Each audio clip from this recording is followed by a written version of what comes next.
It's nice to see everyone. Just going to tune in a little bit and see where they want me to.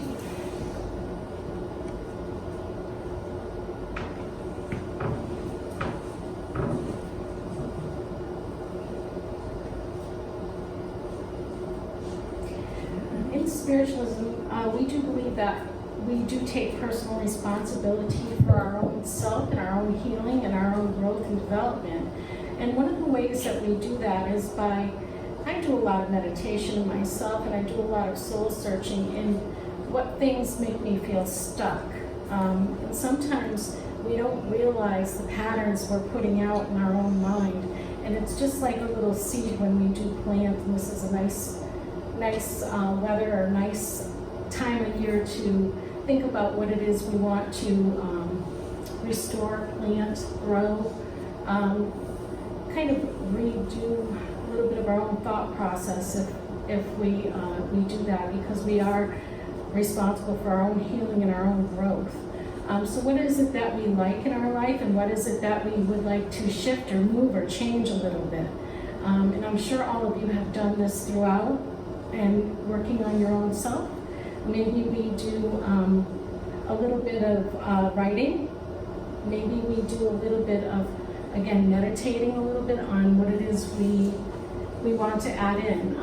It's not a selfish thing to want to heal yourself. It's self-important, because in order for us to heal our own self, then we then can start to work with others and help others to heal as well.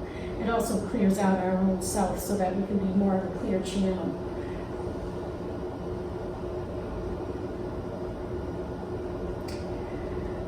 When we're working with others through different modalities, like if we're doing our own healing, our own technique, or Reiki, or whatever modality that we like to choose to do, sometimes we will get messages for the other person that we are trying to help, and sometimes they'll get a message. Sometimes the messages are just a validation of what it is that we're putting out, that we would like to remove or help or heal that in our life, which we need to release so that we can move forward.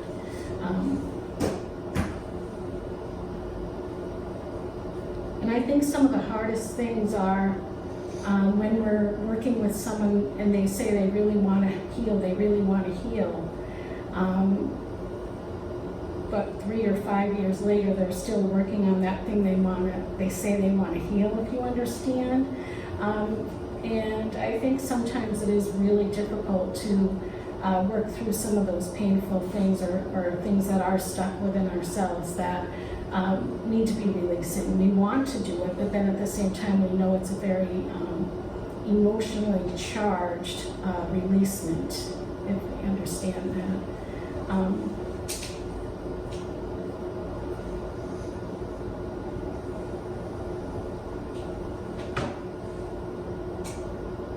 And once we set our mind to doing that, sometimes the energy is almost revved up, if you understand, with the healing process, or even with our mediumship growth and development. Sometimes we can get a supercharge, and then 25 things happen at one time, and we're, well, how come all of this happened, you know? And it's so that we can proceed with where we're supposed to go in our own development.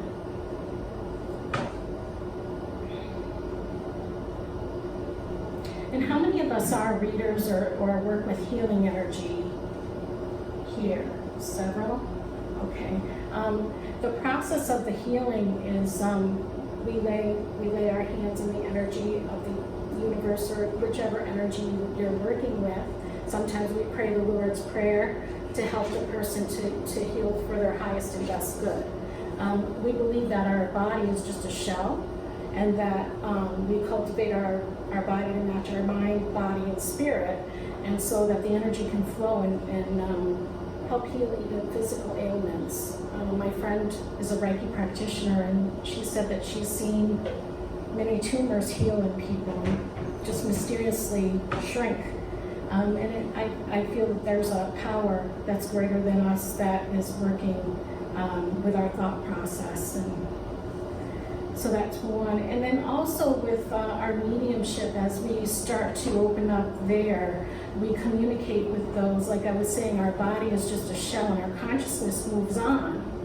So the consciousness moves on, and people are like, well, why can you connect with my father that's in spirit before he even passes? Because he's getting ready to move on in his consciousness. And sometimes I also say people that have Alzheimer's or dementia are actually working in the other realm before they pass on, or people that are in a coma, they're already started to be, on that side, and they're connecting with the people on the other side prior to their passing. Because I gave a reading one time and I started describing somebody and they're like, well, that person's still alive, but they're not sure if they're ready to pass on. And then the person got home and they actually passed on during the reading. So that was kind of interesting.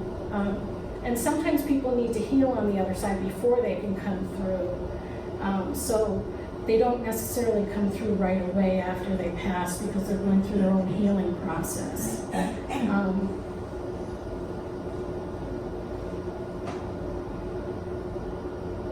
And when we're connecting with the souls on the other side, we're connecting in many different ways. We connect through clairvoyance, clairaudience, clairsentient. Sometimes I can smell or taste something that maybe they had a rose-scented perfume, or maybe they had a specific tobacco they smoked, and maybe it lingers in your home sometimes, and you're like, wow, that's interesting because that used to be my mom's favorite smell, or that was my dad's tobacco. I definitely can smell that. And you'll maybe smell it in your home at certain times of the year because they want to be known.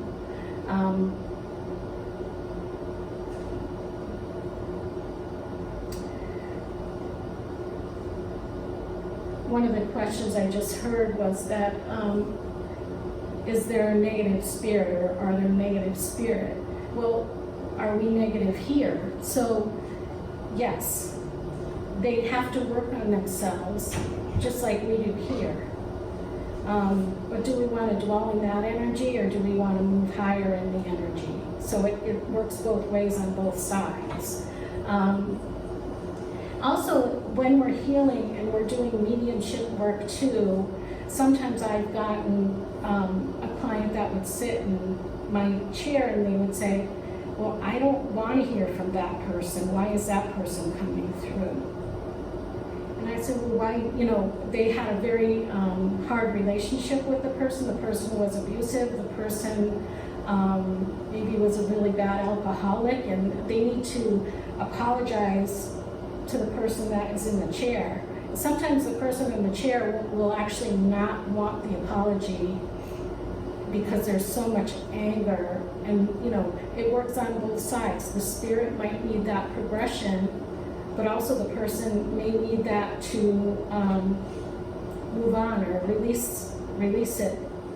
So healing can work in both ways. It can work with your laying on of hands, but it can also work in the messages that you deliver as a medium. So personal responsibility is very important, and not only in the way that you're speaking, but the way that you're making people feel when you're speaking is important as well. You want them to feel uplifted when they leave, because that's part of the healing process. When you're working with spirit and you're working with your guides, you can ask your guides as part of your prayer that you're putting out that you would like whoever's sitting in your chair to be healed through your words. So I put an invocation in whenever I'm doing readings, or a little prayer when I do readings.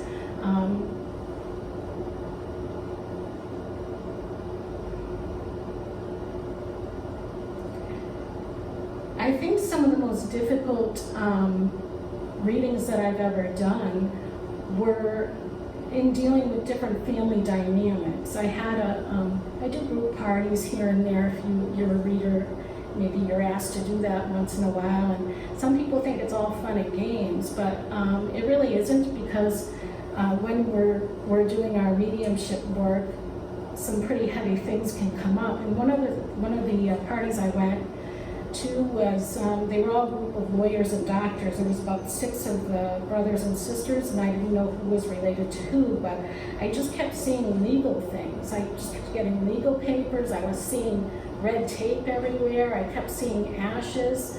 I'm like, what does all this mean? And I was seeing it with like every single person, and then I said, well, there's one woman that's really very angry. So get what you give, because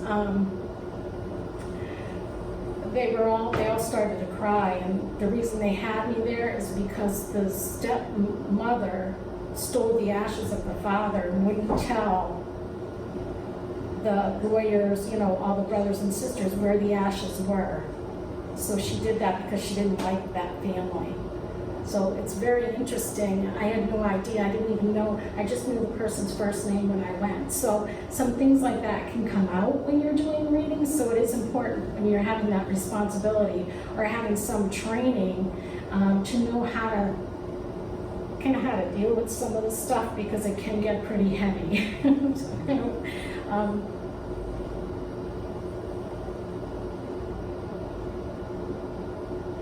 I guess they're talking a little bit about the training in doing readings or healing, just in general.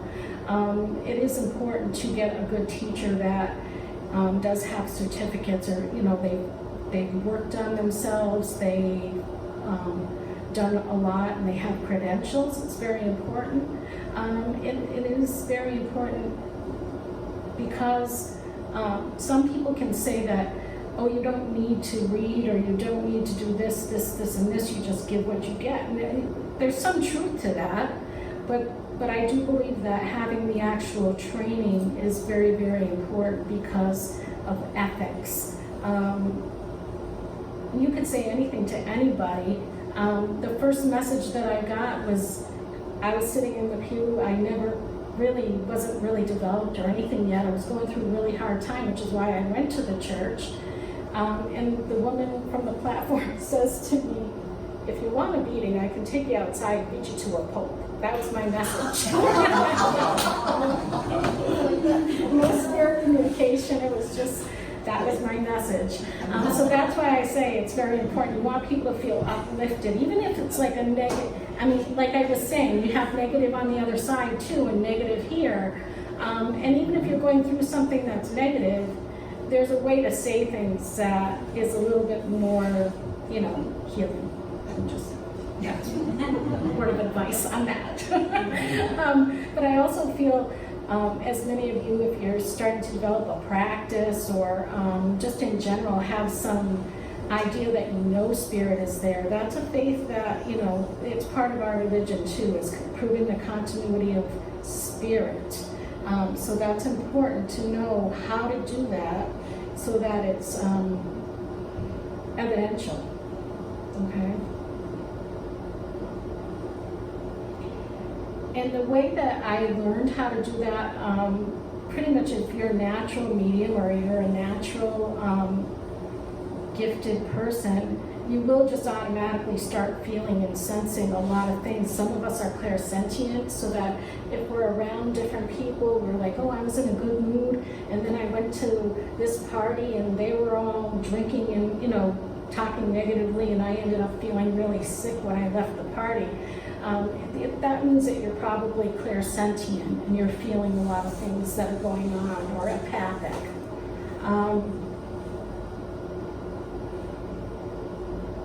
Also with the clairvoyance, sometimes we have to put the pictures together when we're starting to see things, and it doesn't necessarily come like, oh, I'm hearing the name Jane. That's a little easier because you're actually hearing it. But when you're seeing the pictures, we're not sure how to put those pictures together. So I have to, I'll have to keep talking, and sometimes I have to figure out whether is this a symbol that they're giving me, is this a bell, or is it actually a bell in a church that's down the street. So I have to keep going with the pictures and ask my guides for more and more. It's like you're working in a team, and your team is working with you and for you. So the training can actually come from the two of you too, and how you're syncing your energies together. That's through more meditation, more practice. The more practice you get, the more confident you get at giving and receiving messages. And if your homework says, well, let's do six readings, and you're like, oh my God, 6 readings? I don't think so.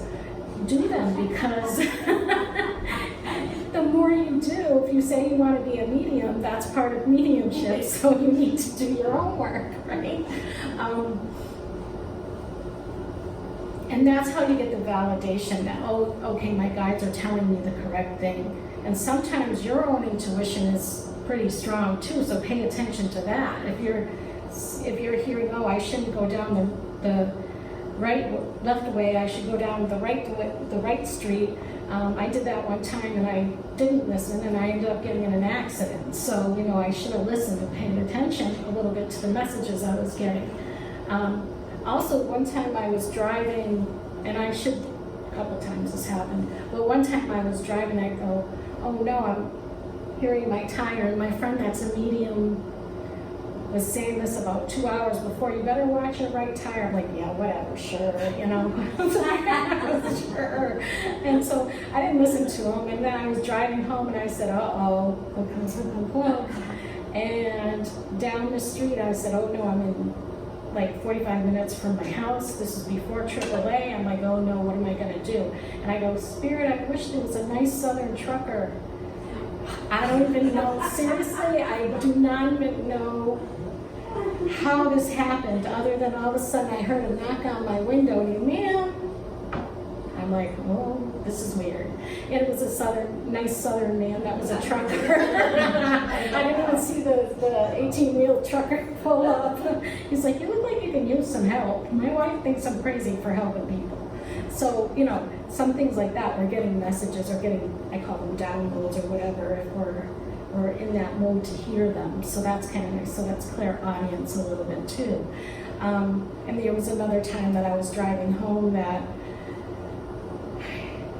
issues with tires in my car. But anyway, I was driving home and I said, oh no, and I heard that I was going to get a flat tire, so I pulled over, and wouldn't you know it, I got the flat tire, and I heard somebody say really, really loud, don't take the ride from the guy with the New Jersey plates and the dark windows. I'm like, what? And literally 2 minutes later, this car pulls up and it's got dark windows. And I go, that's got to be the New Jersey guy. And I said, no, I'm all set. Thank you. Thank you. I'm all set, waiting for somebody. And he pulled away and it was New Jersey plates. I was like, okay. Yeah. And the strange thing is, we have all these coincidences or synchronicities, so we think. There were 3 other people on the same road that day that went to spiritualist churches. One of them did end up stopping and helping me, which was very nice, but there were 2 other ones from different spiritualist classes and different spiritualist churches that texted me and said, hey, I was on my way to a church service and couldn't stop, but I saw you there and was praying you'd get help.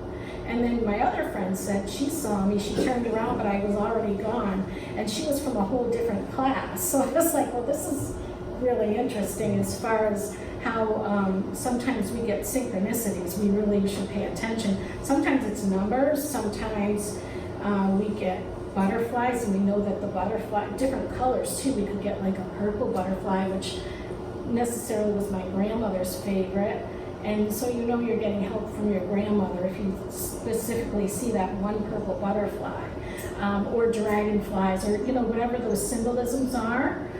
We definitely get inspiration from spirit. We get physical signs from spirit, and we get definite synchronicities, which means that our consciousness is definitely kind of like linked into the computer system, so to speak.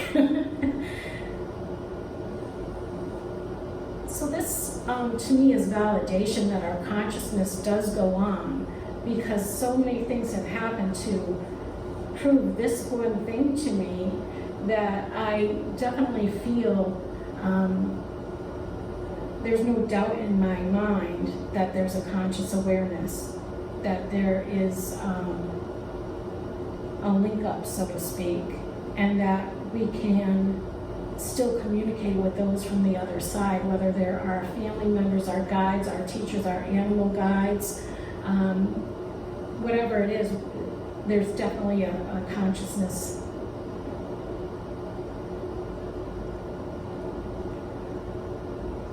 So in closing, we not only will cultivate our own spiritual self, but we will cultivate other people in the seeds we're planting for growth, for development, awareness, and we should really just focus in on what it is we actually, the energy we want, rather than the energy that we don't want. And just kind of see with those signs, symbols, the validation will come. Also, the more awareness we have, the more open that we become, and we will, get our own guidance. We may only go to other readers because we want validation, but we can get our own information, our own guidance, and our own healing, the healing of the body, mind, spirit. We can rewire our body and rewire our thought process so that we can heal from within, and we can expand out in that conscious awareness and touch others. So thank you so much for allowing me to speak this afternoon and your kind attention. I appreciate that very much, and thank the guides, teachers, alone.